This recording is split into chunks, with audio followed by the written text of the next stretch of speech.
Bismillahirrahmanirrahim. Alhamdulillah. Vassalatu vassalamu ala rasulillah. Amma ba'd. Assalomu alaykum va rahmatullohi va barakatuh. Alloh subhanahu va taolo Qur'oni Karimda marhamat qiladi. Astag'firu billah. Wal fitnatu akbaru minal qatl. Sadaqallohul azim. Fitna odam o'ldirishdan ham kattaroq gunohdir. Bir odam o'ldirilganida bir kishi halok bo'ladigan bo'lsa, fitna sababidan minglab odamlar halok bo'ladi, minglab odamlarning qalblari vayron bo'ladi. Fitna so'zi lug'atda sinash, imtihon qilish, haq yo'ldan ozdirish, sharmanda qilish ma'nolarida ishlatiladi.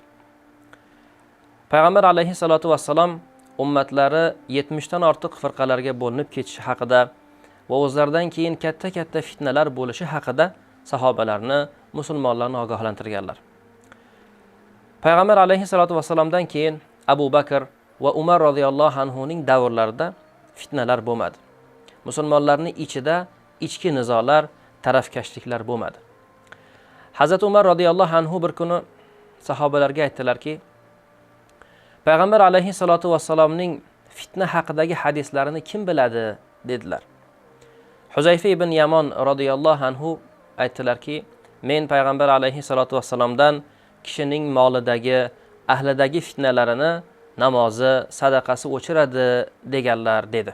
Men buni so'ramayapman. Men dengiz mavjudek mavjlanib keladigan katta fitna haqida so'rayapman deganlarida Huzayfa radhiyallohu anhu aytdilarki, biz bilan u fitnaning o'rtasida eshik bor.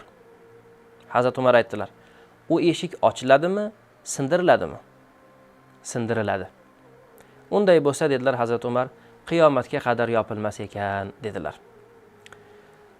Atrofdagilar aytishdiki, ey Huzayfa, Umar eshikni kim ekanligini biladimi? Shunda u zot aytdilarki, ha, eshik kimligini Umar tongdan oldin tun bo'lishini bilgandek biladi. Ya'ni bu eshik Hazrat Umar edilar. U zot vafot etganlaridan keyin fitnalar boshlandi va u zot aytayaptilarki, qiyomatga qadar bu fitnalar tugamaydi. Hazrat Umarning davrlarida Subayg ismli bir odam jangchilardan Qur'ondagi har xil masalalar haqida so'rab yurar edi. Bu haqida Amr ibn As radhiyallohu anhu bilganlaridan keyin bir maktub bilan o'sha odamni Hazrat Umarning oldiga jo'natdilar. Hazrat Umar boyagi maktubni o'qidilarda, bu odam qani dedilar. Tashqarida yuklarni oldida turibdi deydi. Tezda uni olib kelinglar. Agar ketib qolgan bo'lsa, sizlarni jazolayman dedilar. Boyagi odamni olib kelishdi. Hazrat Umar, nima savoling bor dedilar. U odam o'zini hayolidagi, qalbidagi hamma savollarni Hazrat Umarga berdi. Umar radhiyallohu anhu uning har bir savoliga hadislar bilan javob berdilar. Uning savollari tugagandan keyin Hazrat Umar menga xurmoni novdasini olib kelinglar dedilarda, xurmoni shoxi bilan boyagi odamni kaltakladilar. Bu voqeani rivoyat qilayotgan roviy aytadilarki, boyagi odam shu qadar kaltaklandiki, hushidan ketib qolishiga yaqin bo'ldi. Keyin uni qamab qo'ydik. Hazrat Umar uni yana chaqirdilar tuzalganidan keyin va yana kaltakladilar. Uni yana qamab qo'ydik. 3-marta yana chaqirdilar, yana kaltakladilar. Uni yana qamab qo'ydik. Keyin yana kaltaklash uchun 4-marta chaqirganlarida boyagi odam aytdiki, ey mo'minlarning amiri, agar meni o'ldirmoqchi bo'lsangiz, chiroyli o'ldiring. Agar meni tuzatmoqchi bo'lsangiz, men tuzaldim dedi.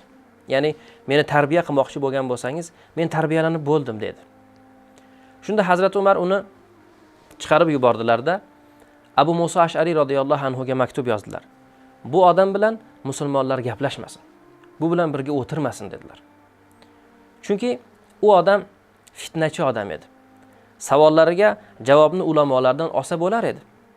Ilmi butun ummatga yetadigan sahobalar bor edi, ammo u ilmlilardan emas, oddiy odamlardan masalalarni so'rab, odamlarning orasiga fitna solib yurar edi. Shuning uchun ham Hazrati Umar bu odamni shunday jazoladilar. Keyin Abu Musa Ash'ari radhiyallohu anhudan xat keldiki, ey mo'minlarning amiri, u odam tuzalib qoldi. Ya'ni avvalgidek fitnachilik qilmayapti deganlarda Hazrat Umar, mayli endi odamlar u bilan gaplashaversin dedilar. Mana shunday odamlar bugungi kunda ham bor. Odamlarning orasiga fitna solib yuradigan, har xil masalalarni oddiy ilmi bo'lmagan odamlarning orasida yoyib yuradigan odamlar bugun ham bor. Ular savollarini ahli ilmlarga berishmaydi. Ulamolarga savol berib javobini olishmaydi. Chunki bunday odamlarning aksarining maqsadi haqni topish emas. Balki odamlarning orasiga fitna solish yoki hech kim bilmaydigan narsani men bilaman deb o'zini baland tutish uchun ham shunday ishlarni qiladi. Ularning asl maqsadi odamlarni haqqa chorlash, haqni izlab topish emas. Ular qancha yillardan beri bir mazhabga ergashib kelayotgan, shu yo'lda og'ishmay ibodat qilayotgan butun bir jamoani bo'lishga urinadilar. Payg'ambar alayhissalatu vassalam qiyomatga yaqin har xil fitnalar bo'ladi, toifalar paydo bo'ladi. O'sha paytda sizlar katta qoralikka, ya'ni katta jamoatga ergashing dedilar. Va ana shu jamoa bugun bizning diyorimizda Hanafiy mazhabiga e'tiqod qilayotgan odamlar. Bizni mana shu yo'ldan chalg'itish uchun har xil gaplarni gapirishadi. Aytadilarki, ba'zilari biz hadisga ergashamiz, Abu Hanifaga emas deyshadi. Ana shunday odamlarni birontasi ham bir donagina hadisni o'zidan Rasulullohgacha bo'lgan sanadlari bilan, o'rtadagi odamlari bilan birga aytib bera olmaydi. Abu Hanifalar, Imom Buxoriylar esa 3 ta, 2 ta, 4 ta odam bilan Rasulullohga ulangan. Abu Hanifa falonchidan eshitgan, u falonchidan, u sahobiydan, u Rasulullohdan. Abu Hanifadan Rasulullohgacha bo'lgan oradagi odamlar ma'lum. Ammo bugun hadisga suyanishni da'vo qilayotgan odamlar o'zlaridan Rasulullohgacha bo'lgan odamlarni aytib bera olmaydilar. Alloh taolo qiyomat kuni har bir bandasini hisob qiladi va har bir amalini nega bunday qilganini so'raydi. Biz bugun Abu Hanifaga mazhabiga ergashyapmiz. Mazhabdan mazhabga sakramayapmiz. Abu Hanifaga ergashyapmiz chunki Abu Hanifa Rasulullohni bizdan ko'ra yaxshi biladi. Bugun 4-bobosini bilmaydigan odamlar qanday qilib hadisni Buxoriydan, Abu Hanifadan yaxshi bilishi mumkin? Qiyomat kuni Alloh taolo bizni hisob qilganida agar amallarimiz to'g'ri bo'lsa, Alloh ajrini beradi. Agar xato qilgan bo'lsak, Alloh bizdan hisob so'ragan paytda biz aytamizki, ey Robbim, biz Abu Hanifaga ergashganmiz. Chunki Abu Hanifa Rasulullohni bizdan ko'ra yaxshi bilar edi. Biz Rasulullohga to'g'ri ergashish uchun Abu Hanifani yo'lini tutganmiz. Men bu ishni qildim, bunga Abu Hanifa shunday fatvo bergan edi deymiz. Shu bilan biz javobgarlikdan qutulamiz.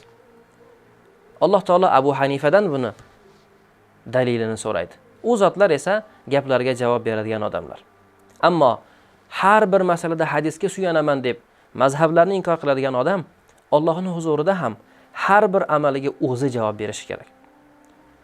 Payg'ambar alayhissalatu vassalam qiyomatga yaqin jahannamning darvozasiga da'vat qiladigan odamlar chiqadi.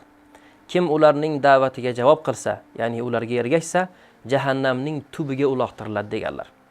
Alloh taolo barchamizni mana shunday fitnachilardan bo'lib qolishdan, fitnachilarning yordamchilaridan bo'lib qolishdan o'zi panoh bersin, o'zi asrasin.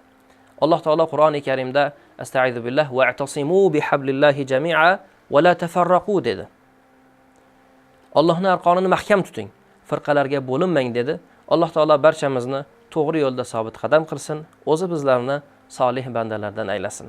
Vassalomu alaykum va rahmatullohi va barakatuh.